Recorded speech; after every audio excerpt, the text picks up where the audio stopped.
అప్రకటిత emergency Jaganmohan Reddy పరిపాలనలో 2019 నుంచి 2024 వరకు కొనసాగితే ఆ అప్రకటిత ఎమర్జెన్సీని కూడా వ్యతిరేకిస్తూ ఇవాళ ప్రజలు అపూర్వమైన విజయం కూటమికి అందించారు. దీని ద్వారా తెలియవచ్చేది ఆనాడైనా ఈనాడైనా నియంత పరిపాలనని ప్రజలు ఆమోదించరు అనేది స్పష్టంగా అర్థమవుతూ ఉంది.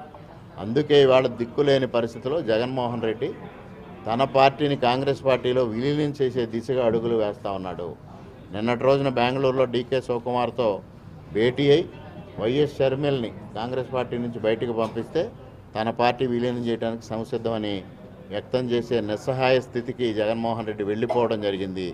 తనతో గెలిచిన 11 మంది ఎమ్మెల్యేల్లో ఎంతమంది తనతో ప్రయాణం చేస్తారో తెలియని పరిస్థితి, గెలిచిన 4 పార్లమెంటు సభ్యుల్లో ఎంతమంది తనతో ప్రయాణం చేస్తారో తెలియని పరిస్థితి, ఉన్న రాజ్యసభ సభ్యులు తనతో ఉంటారో లేనో తెలియని పరిస్థితి.